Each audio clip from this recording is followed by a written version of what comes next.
ನವರಾತ್ರಿಯ 4ನೇ ದಿನವಾಗಿರುವ ಇಂದು ಆ ಜಗನ್ಮಾತೆ ಕೂಷ್ಮಾಂಡ ದೇವಿಯಾಗಿ ನಮ್ಮೆಲ್ಲರಿಗೂ ಕೂಡ ದರ್ಶನವನ್ನ ನೀಡ್ತಾರೆ. ಈ ದಿನದ ಬಣ್ಣ ಹಳದಿ. ಈ ಹಳದಿ ಬಣ್ಣ ಉಜ್ವಲತೆ ಹಾಗೂ ಉತ್ಸಾಹದ ಪ್ರತೀಕವಾಗಿದೆ. ಈ ದಿನ ನಾನು ನಿಮಗೆ ತೋರಿಸ್ತಿರುವಂತಹ ನೈವೇದ್ಯದ ರೆಸಿಪಿ ಪೊಂಗಲ್. ಪೊಂಗಲನ್ನ ಸಾಮಾನ್ಯವಾಗಿ ಎಲ್ಲರ ಮನೆಯಲ್ಲೂ ಮಾಡ್ತೀವಿ. ಆದ್ರೆ ಪ್ರಸಾದವಾಗಿ ಪೊಂಗಲನ್ನ ಮಾಡಿದಾಗ ಅದರ ರುಚಿ ಇನ್ನಷ್ಟು ಹೆಚ್ಚಾಗುತ್ತೆ. ತುಂಬಾ ಸಿಂಪಲ್ ಮೆಥಡ್ ನಲ್ಲಿ ತುಂಬಾ ಈಸಿಯಾಗಿ ದೇವರಿಗೆ ನೈವೇದ್ಯಕ್ಕೆ ಖಾರ ಪೊಂಗಲನ್ನ ಹೇಗೆ ಮಾಡೋದು ಅಂತ ಇವತ್ತಿನ ವಿಡಿಯೋದಲ್ಲಿ ನೋಡೋಣ. ಖಂಡಿತವಾಗ್ಲೂ ನಿಮ್ಗೆ ಈ ರೆಸಿಪಿ ಇಷ್ಟ ಆಗುತ್ತೆ. ಇದೇ ರೀತಿ ನವರಾತ್ರಿಯ 9 ದಿನಗಳು ಕೂಡ ಆ ದಿನದ ವಿಶೇಷತೆ, ಆ ದಿನದ ಬಣ್ಣ ಹಾಗೂ ಆ ದಿನದ ನೈವೇದ್ಯವನ್ನ ನೋಡೋಣ. ವಿಡಿಯೋನ ಸ್ಕಿಪ್ ಮಾಡದೆ ಕೊನೆವರೆಗೂ ನೋಡಿ. ಸೊ ಲೇಟ್ ಮಾಡದೆ ವಿಡಿಯೋನ ಶುರು ಮಾಡೋಣ. ಹಾಯ್ ನಮಸ್ತೆ, ನಾನು Suma. Welcome back to my channel Suma food in Kannada. Pongal ಮಾಡೋದಕ್ಕೆ ಮೊದಲಿಗೆ ಒಂದು ಬೌಲ್ನಲ್ಲಿ 1 ಕಪ್ ಆಗುವಷ್ಟು ಅಕ್ಕಿಯನ್ನು ಹಾಕ್ಕೊಳ್ಳಿ. ಅದೇ ಕಪ್ ಮೆಷರ್ಮೆಂಟ್ನಲ್ಲಿ 3/4 ಕಪ್ ಆಗುವಷ್ಟು ಹೆಸರುಬೇಳೆಯನ್ನು ಹಾಕ್ಕೊಳ್ಬೇಕು. ಟೈಮ್ ಇದೆ ಅಂತ ಅನಿಸಿದ್ರೆ ನೀವು ಅರ್ಧ ಗಂಟೆ ಇದನ್ನು ನೆನೆಸಿ ಇಡ್ಬೋದು, ಆಗ ಚೆನ್ನಾಗಿ ಬೇಯುತ್ತೆ. ಈಗ ನೀರನ್ನು ಹಾಕಿ 1-2 ಸಲ ನೀಟಾಗಿ ವಾಶ್ ಮಾಡ್ಕೊಳ್ಬೇಕು. ನೀಟಾಗಿ ವಾಶ್ ಮಾಡಿ ನೀರನ್ನೆಲ್ಲ ಚಲ್ಲಿ ಇಟ್ಕೊಳ್ಳಿ.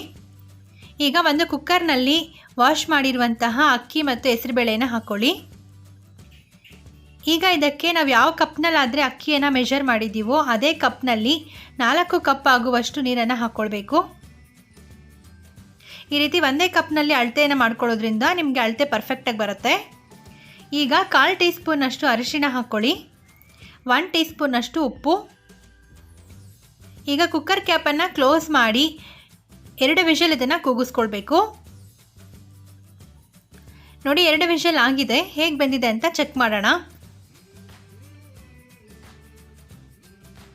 ಅಕ್ಕಿ ಮತ್ತು ಹೆಸರುಬೇಳೆ ಚೆನ್ನಾಗಿ ಬೆಂದಿದೆ. ಸೊ ಪರ್ಫೆಕ್ಟಾಗಿ ಬೆಂದಿದೆ. ಈಗ ಇದಕ್ಕೆ 2 ಗ್ಲಾಸ್ನಷ್ಟು ನೀರನ್ನು ಹಾಕಿ ಕನ್ಸಿಸ್ಟೆನ್ಸಿಯನ್ನು ಅಡ್ಜಸ್ಟ್ ಮಾಡ್ಕೊಳ್ಬೇಕು. ಸ್ವಲ್ಪ ಗಟ್ಟಿ ಇದೆ ಅಲ್ವಾ, ಸೊ ನಾವು ಸ್ವಲ್ಪ ನೀರನ್ನು ಈಗ ಆ್ಯಡ್ ಮಾಡಿ ಕನ್ಸಿಸ್ಟೆನ್ಸಿ ನಮಗೆ ಬೇಕಾಗಿರುವಂತಹ ಕನ್ಸಿಸ್ಟೆನ್ಸಿಗೆ ಕರೆಕ್ಟಾಗಿ ಅಡ್ಜಸ್ಟ್ ಮಾಡ್ಕೊಳ್ಬೇಕು. ಈಗ ಒಂದು ಪ್ಯಾನ್ನಲ್ಲಿ ಒಗ್ಗರಣೆಗೆ ರೆಡಿ ಮಾಡ್ಕೊಳ್ಳೋಣ. 4 ಟೇಬಲ್ ಸ್ಪೂನಷ್ಟು ತುಪ್ಪ ಹಾಕ್ಕೊಳ್ತಾ ಇದ್ದೀನಿ. ಈ ಪೊಂಗಲ್ಗೆ ತುಪ್ಪವನ್ನು ನೀವು ಎಷ್ಟು ಹಾಕ್ಕೊಳ್ತೀರೋ ಅಷ್ಟು ರುಚಿಯಾಗಿರುತ್ತೆ. ಆದಷ್ಟು ತುಪ್ಪದಲ್ಲೇ ಮಾಡಿ, ರುಚಿ ತುಂಬಾ ಚೆನ್ನಾಗಿರುತ್ತೆ. ತುಪ್ಪ ಚೆನ್ನಾಗಿ ಬಿಸಿ ಆದಮೇಲೆ 1 ಟೀ ಸ್ಪೂನಷ್ಟು ಸಾಸಿವೆ ಹಾಕ್ಕೊಳ್ಳಿ. ಸಾಸಿವೆ ಚೆನ್ನಾಗಿ ಸಿಡಿದಾದ್ಮೇಲೆ 1.5 ಟೇಬಲ್ ಸ್ಪೂನಷ್ಟು ಜೀರಿಗೆ, 1 ಟೇಬಲ್ ಸ್ಪೂನಷ್ಟು ಮೆಣಸನ್ನು ಹಾಕ್ಕೊಳ್ಳಿ. 3 ಹಸಿಮೆಣಸಿನ್ಕಾಯಿನ ಈ ರೀತಿ ಸಣ್ಣದಾಗಿ ಕಟ್ ಮಾಡಿ ಹಾಕ್ಕೊಳ್ಬೇಕು. 1 ಇಂಚಿನಷ್ಟು ಶುಂಠಿಯನ್ನು ಈ ರೀತಿ ತುರ್ಕೊಂಡು ಹಾಕ್ಕೊಳ್ಬೇಕಾಗತ್ತೆ. ಈಗ ಇದಕ್ಕೆ ಸ್ವಲ್ಪ ಕರಿಬೇವನ್ನು ಆ್ಯಡ್ ಮಾಡ್ಕೊಳ್ಳೋಣ.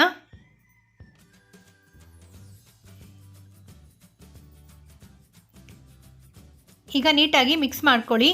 ಒಗ್ಗರಣೆ ಎಲ್ಲ ಚೆನ್ನಾಗಿ ತುಪ್ಪದಲ್ಲಿ ಫ್ರೈ ಆಗಬೇಕು.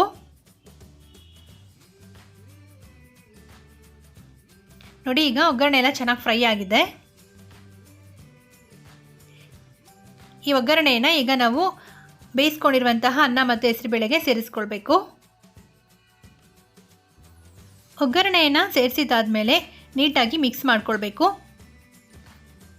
ನೋಡಿ, ಕನ್ಸಿಸ್ಟೆನ್ಸಿ ಈ ಹದದಲ್ಲಿರಬೇಕು. ಸೊ ಈ ಹದಕ್ಕೆ ಬರೋ ಹಾಗೆ ನೀವು ಕನ್ಸಿಸ್ಟೆನ್ಸಿಯನ್ನು ಅಡ್ಜಸ್ಟ್ ಮಾಡ್ಕೊಳ್ಬೇಕಾಗತ್ತೆ. ತುಂಬ ಗಟ್ಟಿಯಾಗಿ ಮಾಡಿಕೊಂಡ್ರೆ ಪೊಂಗಲ್ ನಿಮಗೆ ತಣ್ಣಗಾದ್ಮೇಲೆ ತಿನ್ನೋದಕ್ಕಾಗಲ್ಲ, ತುಂಬ ಗಟ್ಟಿ ಅಂತ ಅನಿಸ್ಬಿಡುತ್ತೆ. ಈ ಕನ್ಸಿಸ್ಟೆನ್ಸಿನಲ್ಲಿದ್ದರೆ ಪೊಂಗಲ್ ತಣ್ಣಗಾದರೂ ಕೂಡ ತಿನ್ನೋದಕ್ಕೆ ಚೆನ್ನಾಗಿರುತ್ತೆ. ಈಗ ಸಣ್ಣದಾಗಿ ಕಟ್ ಮಾಡಿರುವಂತಹ ಸ್ವಲ್ಪ ಕೊತ್ತಂಬರಿ ಸೊಪ್ಪನ್ನು ಹಾಕಿ ಮಿಕ್ಸ್ ಮಾಡ್ಕೊಳ್ಳೋಣ.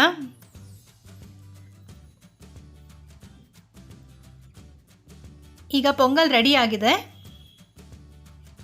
ಸೊ ಈಗ ಇದನ್ನು ಸರ್ವ್ ಮಾಡ್ಕೊಳ್ಳೋಣ. ನೋಡಿದ್ರಲ್ಲ ಎಷ್ಟು ಸುಲಭವಾಗಿ ಪೊಂಗಲನ್ನು ಪ್ರಿಪೇರ್ ಮಾಡ್ಕೊಳ್ಬೋದು ಅಂತ. ಖಂಡಿತ ಈ ಮೆಥಡ್ನಲ್ಲಿ ಒಂದ್ಸಲಿ ಟ್ರೈ ಮಾಡಿ, ತುಂಬಾ ಇಷ್ಟಪಡ್ತೀರಾ. ತುಂಬಾ ಟೇಸ್ಟಿಯಾಗಿರುತ್ತೆ. ಬಿಸಿ ಬಿಸಿಯಾಗಿ ಪೊಂಗಲನ್ನು ತಿಂತಾ ಇದ್ದರೆ ರುಚಿ ಅಂತೂ ತುಂಬಾ ಅದ್ಭುತವಾಗಿರುತ್ತೆ. ಪ್ರಸಾದವಾಗಿ ದೇವರಿಗೆ ನೈವೇದ್ಯವನ್ನಾಗಿ ಮಾಡೋದಕ್ಕೆ ಪರ್ಫೆಕ್ಟ್ ಆಗಿರುವಂತಹ ರೆಸಿಪಿ ಇದು. ತುಂಬ ಕಡಿಮೆ ಸಮಯದಲ್ಲಿ ಈ ಪೊಂಗಲನ್ನು ಪ್ರಿಪೇರ್ ಮಾಡ್ಕೊಳ್ಬೋದು, ತುಂಬಾ ಟೇಸ್ಟಿಯಾಗಿ. ಸೊ ನೋಡ್ತಾ ಇದ್ರೆ ಗೊತ್ತಾಗ್ತಾ ಇರ್ಬೋದು ಪೊಂಗಲ್ ಎಷ್ಟು ಯಮ್ಮಿಯಾಗಿ ಕಾಣ್ತಾ ಇದೆ ಆ್ಯಂಡ್ ಎಷ್ಟು ಟೇಸ್ಟಿಯಾಗಿ, ಎಷ್ಟು ಪರ್ಫೆಕ್ಟಾಗಿ ಬಂದಿದೆ ಅಂತ. ನೋಡಿದ್ರಲ್ಲ ಖಾರ ಪೊಂಗಲ್ ತುಂಬ ಸಿಂಪಲ್ ಆ್ಯಂಡ್ ಈಸಿ ಇದೆ ಅಲ್ವಾ? ಖಂಡಿತವಾಗ್ಲೂ ನಿಮ್ಗೆಲ್ಲ ಇಷ್ಟ ಆಗಿರತ್ತೆ. ಇದೇ ಮೆಥಡ್ ನಲ್ಲಿ ಒಂದ್ಸಲಿ ಟ್ರೈ ಮಾಡಿ ನೋಡಿ. ಆ ತಾಯಿಗೆ ನೈವೇದ್ಯವನ್ನಾಗಿ ಮಾಡಿ ಆ ತಾಯಿಯ ಆಶೀರ್ವಾದವನ್ನ ಪಡಿಬೇಕು ಅಂತ ಕೇಳ್ಕೊಳ್ತೀನಿ. ಸೊ ಖಂಡಿತ ರೆಸಿಪಿಯನ್ನ ಟ್ರೈ ಮಾಡಿ ನಿಮ್ಗೆ ಹೇಗೆ ಬಂತು ಅನ್ನೋದನ್ನ ಕಮೆಂಟ್ ಸೆಕ್ಷನ್ ಅಲ್ಲಿ ನನ್ನ ಜೊತೆ ಶೇರ್ ಮಾಡೋದನ್ನ ಮರಿಬೇಡಿ. ಈ ರೀತಿಯಾದಂತಹ ಸಿಂಪಲ್ ಅಂಡ್ ಕ್ವಿಕ್ ರೆಸಿಪಿಗಳಿಗಾಗಿ ನಮ್ಮ ಚಾನಲ್ ಅನ್ನ ಸಬ್ಸ್ಕ್ರೈಬ್ ಮಾಡಿ. ಹಾಗೂ ನಿಮ್ಗೆ ಈ ವಿಡಿಯೋ ಇಷ್ಟ ಆಗಿದೆ ಅಂತ ತಿಳ್ಕೊಂಡಿದ್ದೀನಿ. ಈ ವಿಡಿಯೋ ಇಷ್ಟ ಆಗಿದ್ದಲ್ಲಿ ಈ ವಿಡಿಯೋನ ಲೈಕ್ ಮಾಡೋದನ್ನ ಮರಿಬೇಡಿ. ಮತ್ತೊಬ್ಬರಿಗೂ ಕೂಡ ಹೆಲ್ಪ್ ಆಗುವ ಹಾಗೆ ಈ ವಿಡಿಯೋವನ್ನ ನಿಮ್ಮ ಫ್ಯಾಮಿಲಿ ಅಂಡ್ ಫ್ರೆಂಡ್ಸ್ನೊಂದಿಗೆ ಶೇರ್ ಮಾಡ್ಕೊಳ್ಳಿ.